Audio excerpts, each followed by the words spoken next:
Hey everyone, welcome back to the channel. Today we're diving into this really intriguing and honestly quite alarming poll that just came out, showing that about half of Europeans see Donald Trump as an enemy of Europe. I mean, think about that for a second. The transatlantic alliance that's been the bedrock of global stability since World War II is now under such strain that nearly 50% of people across Europe view the US president as a direct threat. This isn't some fringe opinion. It's from a comprehensive survey by Cluster 17 and Le Grand Continent published in December 2025, right after Trump's re-election, and it polled folks in 9 EU countries, including France, Germany, Italy, Spain, Belgium, the Netherlands, Sweden, Poland, and Portugal. The average came in at 48%, seeing Trump as an outright enemy, with highs like 62% in Belgium and lows around 28% in Poland. It's a snapshot of a continent that's deeply divided and increasingly anxious about what America under Trump means for their security and future. Let's start by unpacking the background here, because this didn't come out of nowhere. Donald Trump has had a rocky relationship with Europe from the get-go. Remember back in his first term, from 2017 to 2021, he was constantly criticizing NATO, calling it obsolete and demanding that European countries pay more for their defense. He even threatened to pull out troops from Germany, and that sent shockwaves through Brussels and Berlin. Then there were the trade wars, with tariffs on steel and aluminum hitting European exporters hard. And let's not forget his cozying up to leaders like Vladimir Putin, which made many in Europe nervous, especially after Russia's annexation of Crimea in 2014. Fast forward to now in 2025, Trump's back in the White House after a contentious election, and his America First agenda is ramped up even more. He's talking about ending US support for Ukraine in its war against Russia, maybe even pushing for a quick peace deal that could favor Moscow. And that's terrifying for Eastern Europeans who see Putin as an existential threat. So this poll is capturing that fresh wave of fear. It's not just old grudges. It's reacting to Trump's recent statements, like when he said at a rally that he'd encourage Russia to do whatever they want to NATO members who don't pay up. That kind of rhetoric hits home in places like the Baltic states or Poland, even if Poland is a bit of an outlier in this survey. Now, why such high numbers? Let's talk causes. First off, there's the obvious policy clashes. Trump sees Europe as a bunch of free riders on American military might, and he's not wrong that many NATO countries haven't met the 2% GDP defense spending target. But from the European side, they've been stepping up, especially since Russia's full-scale invasion of Ukraine in 2022.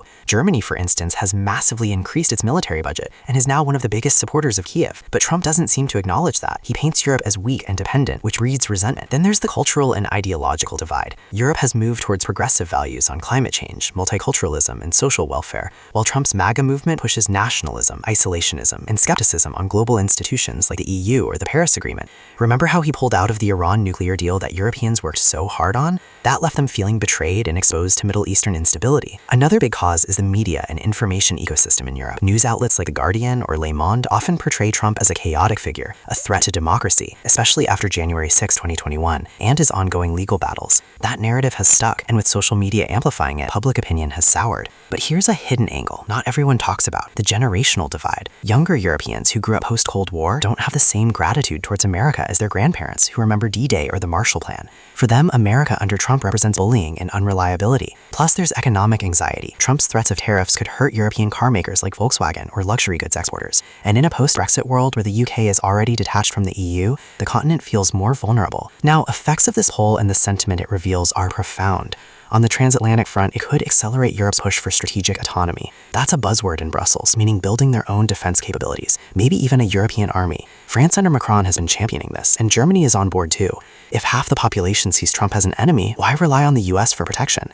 It might strengthen the EU internally, forcing more unity against external threats. But on the flip side, it could weaken NATO if Trump follows through on his threats. Alliances are based on trust, and right now that's eroding fast. Public reaction has been mixed. In France, where 55% see him as an enemy, there's been editorials calling for Europe to wake up and prepare for a world without American leadership. In Germany, protests against Trump policies have popped up again, reminiscent of 2018 when he visited and was met with boos. In Poland, though, where only 28% view him negatively, there's more support, because Trump has been tough on Russia and boosted US troops there under his first term.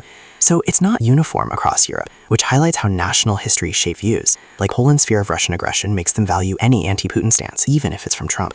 Globally, this impacts more than just Europe and the US. Think about Russia. Putin must be thrilled seeing this divide. It weakens the West in the front against his ambitions in Ukraine and beyond. China, too, could exploit it by offering Europe economic deals to pull them away from Washington.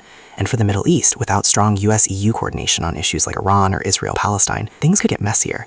Then there's the ripple to other allies like Japan or Australia, who might question America's reliability if Europe is doubting it. Future possibilities are what keep me up at night. On one hand, if Trump surprises everyone and engages constructively, maybe by attending a NATO summit and reaffirming commitments, this sentiment could soften. Polls can shift quickly with actions. But on the other, if he pulls back aid to Ukraine and lets Russia gain ground, Europe might face a refugee crisis or even escalated conflict that could spill over.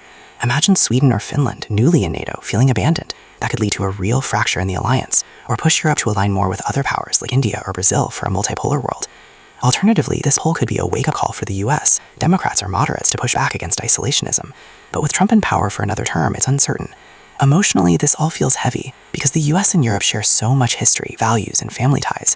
My grandparents told stories of American soldiers liberating their towns in World War II, and now to see that bond fraying, it's heartbreaking. But it's also a reminder that alliances aren't eternal. They need nurturing, and right now both sides need to listen to each other. Europe must invest more in defense, and the US must see Europe as partners, not subordinates.